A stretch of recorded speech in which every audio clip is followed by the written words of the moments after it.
In the mystical spiritual life, we have visions, we go through wars, we feel the sublimity, the delicateness of the divine touch throughout the day and evening hours, and we're inundated with the darkness of this world around the clock, aren't we?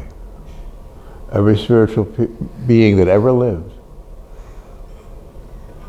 is like a moth to a flame. It's at you 24 hours a day, and you can go up like that. But when you deal with your conditioning and relax the sense of this world being a world, or of your perception being perception, and just reside in the sweetness of the divine light, the purity of it, the kindness of it, the truth of it, the eternity of it. It's ecstatic. As we say, immortal, it's forever, it's beyond this body. But it's not beyond you. We who adore Him, the light, find it manifest in every cell of our being 24 hours a day. And we don't care about that. That's not our mission. Yes, that's there, and we can't talk about it to our friends or neighbors because they're in the throes of the daily conditioning. So we find ourselves here to explain to all those we love that this isn't here. Remember, when you're a little boy or girl and you're running around the streets with your boyfriends, girlfriends, whatever, on a bike, and everything is just a sweet, beautiful flow. Mr. Ascolti here, Master G we call him, he's a 10th degree martial artist, teaches little children here to do martial arts, and it's a discipline, and the parents love it and cry when they bring them here because it's hard to discipline children. And right behind me, Peter Mink teaches dozens of kids from 3.5 to 80.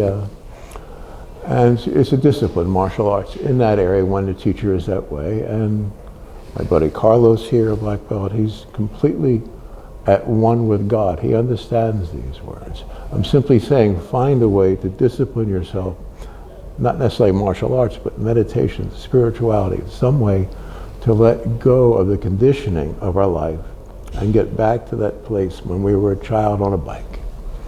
Remember how wonderful that was, how sweet it was, what a thrill. First time you got it to stay straight. I ran through the streets of South Philly when I was a little boy, but it was all safe then. It was different. Even though it was considered a rough area, you had adults all around, and a child was safe anywhere. And those times disappear with your conditioning. So the older you get, the more conditioning. This is this and that's that. Go to school, read books, whatever. It's just everything gets more and more complex. Time becomes something real. It moves more quickly. Get back to the time you were 3 years old. My first memory are 2 weeks and then 6 weeks with my grandmother because there was no conditioning. I was simply trying to communicate something to her, but had no ability to use this stuff. Let go of your conditioning. Realize everything here is, as I tell my friends, this is hell. But it's not to be afraid of it or worry about it, but to understand it and look right at it squarely, and it'll dissipate with the morning breeze. It's that easy. And I'll guarantee you that everything that anyone goes through, I certainly go through all day. The ravages of hell around me, or I got this guy Jim, he's the latest, he's a psychopath who wants to kill me. It's very funny. He doesn't know that he's got Lucifer right behind him, and because I know that, I will walk through that like I do 1,000 other details of every day, because I'm not conditioned inside. I let go of that. But then the thing that generates the conditioning, this thing called Satan, Lucifer, whatever you want to call it, the dark force, still comes at you in different ways, and it's intriguing because the mission is not for this person, not for you or I, but for us as spiritual, which is the original intent of what I was describing here, is that we get back to that and we can experience God fully, but then we don't leave this plane of being because we can't. When I was in Tibet, my friends call it the bodhisattva vow, where you will not leave anyone behind. You'll sit here forever if it takes that. And today I just simply want to say, it won't take forever. It will take you. You can, you will, you must, you know that, end this. And when you do that, you'll go back in time and you'll heal your mom and your dad and your puppy. You understand? Because everything that's formed is not and never was. The more powerful the telescope is, or the microscopes, you see this or that, or these star systems, that's the same thing, the same conditioning. Drop it all. It's not about facts or science. These bodies are not. You allowed this through the aperture called birth to happen so you could be here to save lives, to save souls. It's a wonderful time to be you. You get to end all of it. Now, on this watch, on your watch. I'm sure you felt these things late in the night and through the mist of the morning. This is a horrible place, and yet I know I can do good and achieve and fix it all for all my friends and loved ones. You know what I'm saying?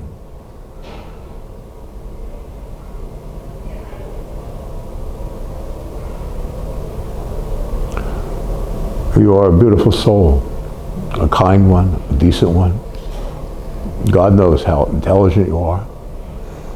It doesn't matter about anything that ever happened in life. And like I say, this stuff certainly comes at me all day, every day, in the strangest ways, because people around me think I'm a person. They think you're a person, and you're not. You're not here. This is not. That's the beginning of our mystic journey together. We're one presence. There's one God, one truth, one place that we are, and we can look out from this place, and with our heart, with the human heart, we can see eternity. It's so delicate. It's like a wisp. This morning I woke up and walked out on the deck, and there was just, I knew it was for the class today, and I felt the infinity of God's presence, and the most delicate raindrops, 1,000th of the size of a drop, started touching me around, and it was like God's hand. And all this disappeared. God's hand is your heart. You'll disappear the madness in the lives of those you love and care for, because that's why we're here. Get back to the early life, before the conditioning, remember some of that, decondition yourself to whatever means you have, and used to call it a non-evaluative. My friend Rosamond French, she started the Institute for Reduction of Traumatic Stress with Dr. Gabodi and her Marine buddy of mine, Peter, and we started the Institute, and it was simply to be there for combat veterans because we felt the government failed, and we would just sit there and listen and acknowledge and go on. And you train yourself to be, first step is to be interested in the space you're in. And you exteriorize your concentration and just be interested. That's why an artist, they get caught with they're just wrapped in awe of beauty. And when you're in awe of beauty, you are beauty. When you're appreciating a fine painting, you are that art. It's an appreciation. So you begin with interest, appreciation, and just be there. Understand that everyone has a soul, and everyone's screwed up here, and you can quietly listen to a friend and not add, not recreate what they're saying. Let people express what's inside them, then that's a way of letting go of their conditioning. It gets more complex. You might have lists and things that you'll work on of what were your 10 most beautiful experiences, and you write them down, or whatever it takes, or have the person tell them to, and you listen with non-evitatively, never add another word to it. Got it? And then when you know they made their point, they said exactly what it was. Thank you, I heard that, or I got that, or you just shake your hand up and down and ask them something else. And the room disappears, the conditioning, and everything that's related to it. That's one. There are thousands of self-enhancement, spiritual enhancement techniques. Please use whatever you prefer, and they will come to you. You don't have to do anything, you don't have to go anywhere, you don't have to read anything or pray anything. It will just keep happening to you. Our Father is God. As a way of explanation here, I know personally that every moment I can see a billion points of view about the world from God that God sees and understands in every moment of our life. We think it's complicated. God's aware of all of it every moment. And when you're a true mystic, you can see all that. What a joy. In every moment of every day, you'll have another joy of seeing more of what the Father sees through us, because we are His fingertips in this world. And we will overcome the darkness and the evil and the travail of these present times.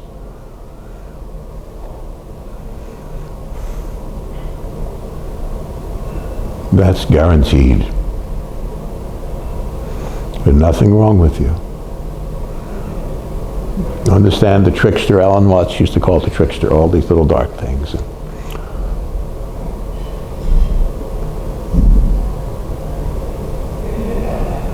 You're made of divine light. You're pure, you're innocent, you're true. Goethe's statement of we're guilty without wanting to be and innocent without knowing. That's simply a way of seeing through that great poet, divine poet's eyes of this, that the conditioning part of us is something we allow to happen, decondition ourselves and realize we are innocent. The devil, the thing that created this world, makes us feel guilty, and there's an infinite universe, 100 septillion and 602 zeros, I think.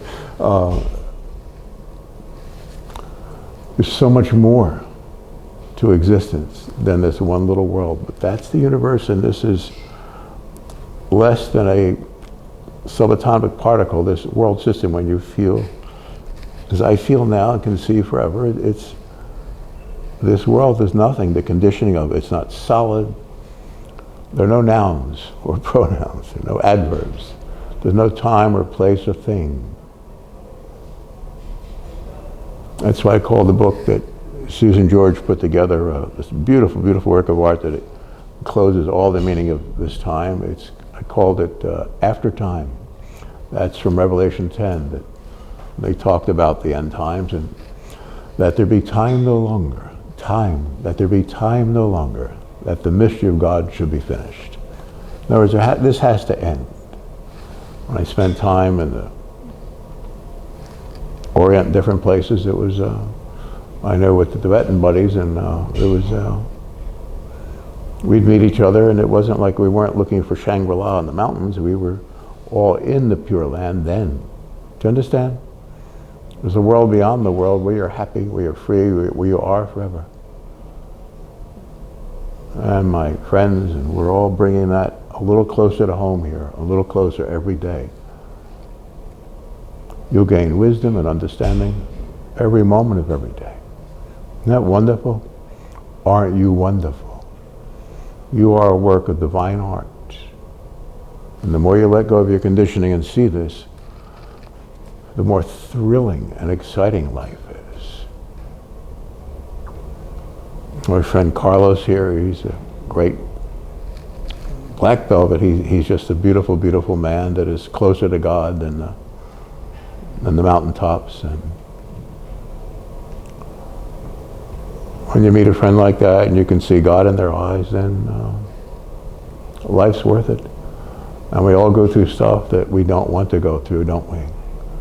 Again, I personally, just so we all understand, have this stuff still hitting me every day.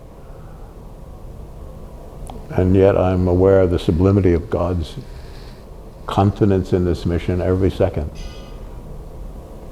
I just have to hold my temper in place and be here now, as Ram Dass said, right?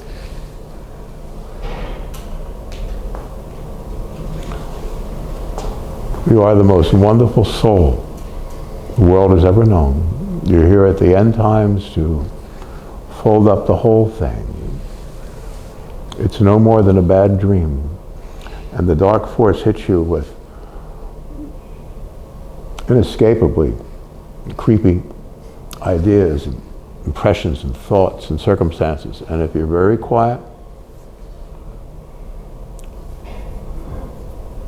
like Mr. Skolta here, he's our martial arts master, he's quiet even in the ring.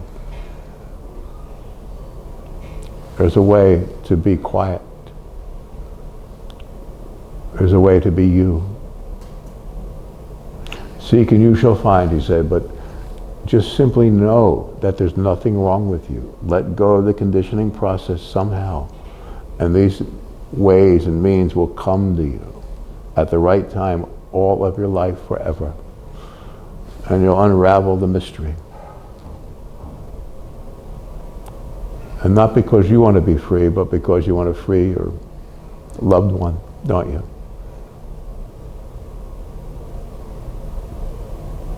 I want to free my teacher, Kathleen, who's the holiest person I've ever known, from even having to look at this world one more moment. Of course, my mom and pop and my sisters and brothers, they're with me always. And Greg's family and Carlos's beautiful sister and Rob's mom and Jessica's boy, they're all here. I live on the other side.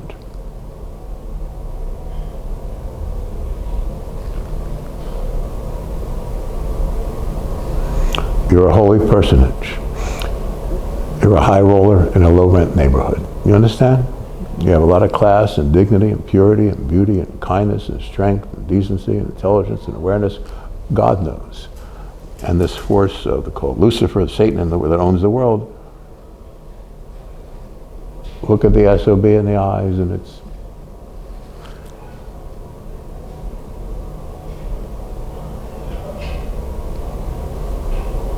the whole thing goes up. It just disappears. The whole conditioned reality that seems to be around us is not. There's nothing formed, nothing solid. It's that simple. And it's a soft haze. There's an elegance of endless, ecstatic sweetness. That's the very shoreline.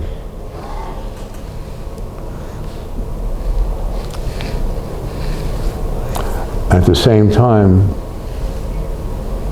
we're aware of the whole mountaintop, the sky, the star systems above, speaking of the other side, God.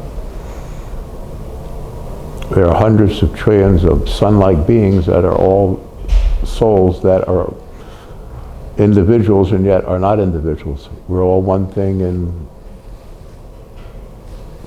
the King. And God is so good, infinitely, and kind and true. And yet God is God. But with this experience we're having as God's heroes in this world, we're going to wrap up the whole thing. Like an old moth-beaten blanket, put it up in a closet somewhere and watch it disappear into nothingness. You're a great hero. You're doing spiritual battle with something so unimaginably evil. Again, as Alan called it, the trickster, just let it go. Be here now. Enjoy the wonder of this day and the early evening hour. You are the kind light from yonder mount. God will be with you every moment, forever. Let go of the conditioned experience. You'll be led to do everything, and all is well. God bless your holy mission. Thank you, Mr. Skolta.